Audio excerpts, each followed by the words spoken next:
So today Conrado and I are here to demonstrate different ways to get out of headlocks on the ground. In previous videos we've talked about escaping standing headlocks, either front, side, or back, but the problem is that if those aren't executed just right, you could end up on the ground and you could still have your attacker wrapped around your neck or your head.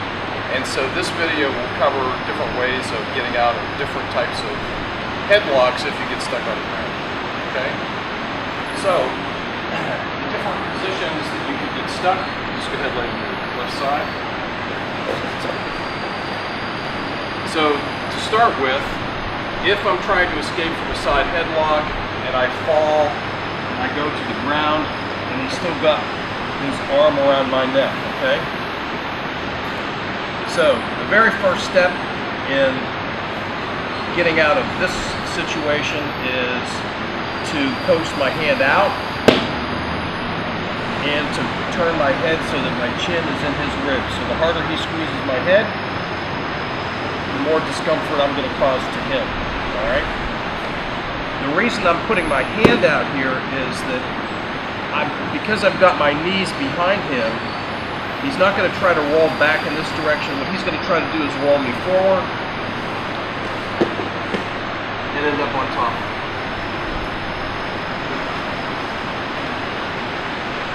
So, what I want to do is immediately get this hand out.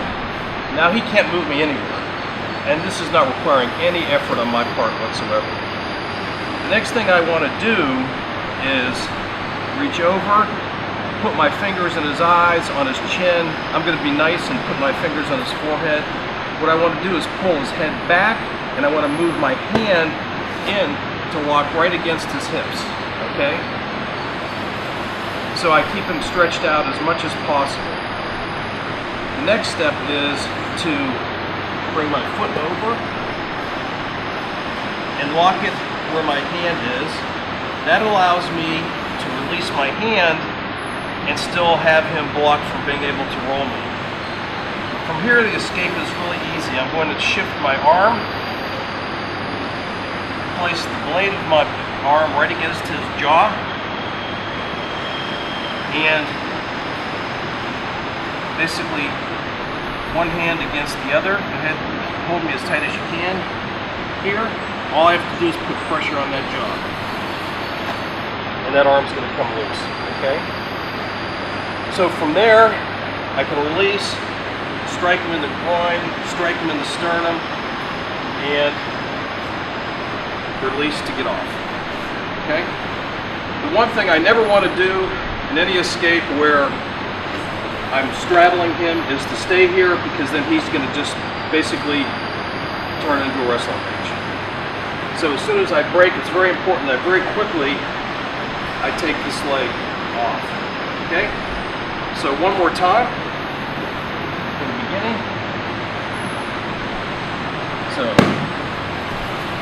here, stretch his head back, hand in, foot over, hand on my own wrist, pressure on his jaw to break the grip, strike, strike, and up. Okay? Go ahead, stay there. If we fall down, and this could happen in trying to escape from a front headlock, is I end up in this position. Alright? So, in this position, the first thing I want to do, my elbow behind his head. And again, this is not competition, so I can make this pretty violent. Pretty violent strike. So what I want to do is lock in his head. From here, I'm going to grab his arm, his wrist. So all I have to do is lift my left shoulder. The problem I've had to do is it's pretty hard for him to overcome the strength of my back and hips with his arm. As I release, I'm going to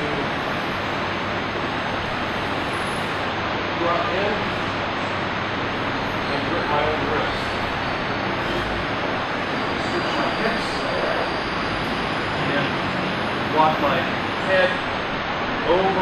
my leg over his head here. Now in a street fight, I'm not going to tap, I'm going to break his shoulder, okay?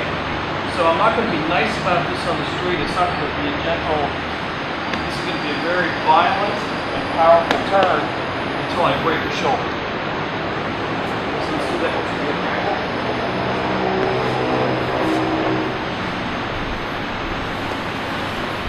Why don't you switch this way? Okay. So he has me here. So, hard elbow to the back of the neck or head. Turn my hips out. Break the grip. As I pull my head out and drop his hand back, I'm going to take this grip. Switch my hips, my head, my leg over his head, and then you can see he taps on this real quick. If I'm super flexible and didn't have 60-year-old hips, I would lock my foot behind his neck. Some of the younger students can do this. It's just a little bit. Okay? All right. Good. If in the front headlock, to get me in a guillotine there. So if it escaped through the front headlock, and this can easily happen, he pulls me to the ground like this. What I want to do is step on the side where he's got me. I want to step as far as I can in, so up, as far as I can in this direction, and then if I can block his knee, do that. If I can't, grab his waist. But what I want to do is lift in this direction, and drive it over, and now I begin to escape.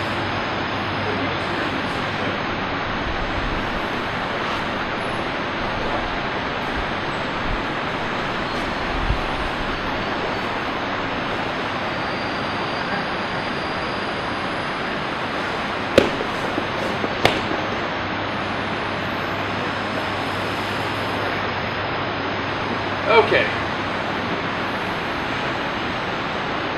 The other case is that, why don't you stand up quick? If he's got this side headlock and I'm trying to escape, if I manage to trip and fall, I want to resist the temptation to fall like this, right? Because now he's going to take my back, and I've got a really big problem to deal with here. So, if you feel that you're going down from this position, you have to land on your shoulder or your back. So if we're going down, I want to make sure that I fall here.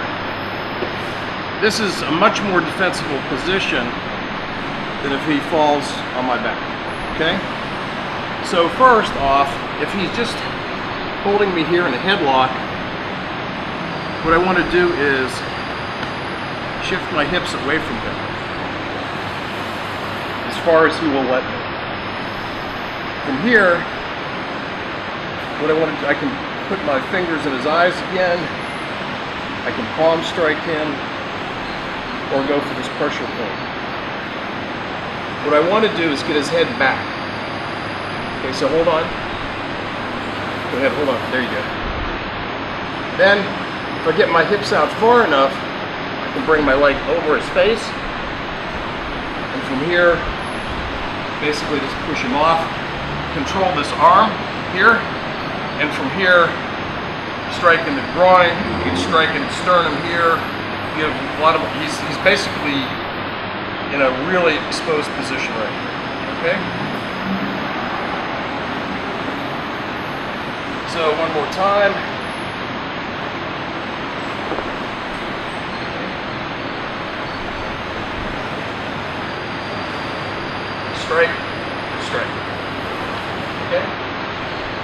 All right. Now, one thing to be really careful about if you are trapped in this position. So you lay down. I want you to take your second seat. You have to be really careful. If the guy has you in a headlock here, and you start flailing around with this arm, you have to be really careful. If the guy goes for your wrist, what he's trying to do is trap your arm, okay? And so from here, it's pretty easy to keep your arm trapped.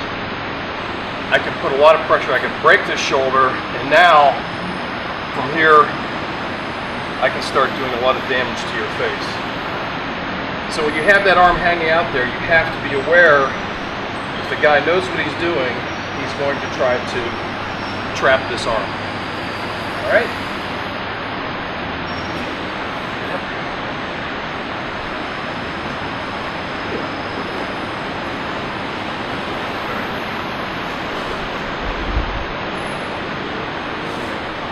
Well, no, I'm not going to let you do that. Sorry. Okay, no problem. Okay, now, if the guy is going to punch me, what I need to do is to try to block it. And what I do is I'm just going to put my hand out here and block. What I really want to do is reach around and pull the arm back if I can. All right? So again, he goes to punch me, block it, hold this arm back like this. Now it's really difficult for me to try to turn my hips out on this one because he's not going to easily put his head back, right? I have no way of getting him to drop his head unless I'm super flexible. I'm never going to get this leg over. So what I'm going to do in this case is I'm actually going to turn into him as much as possible, reach over, hook his leg, holding on here real tight.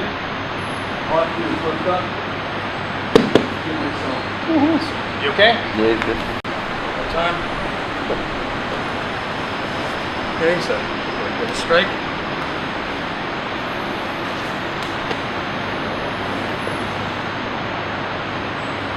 And then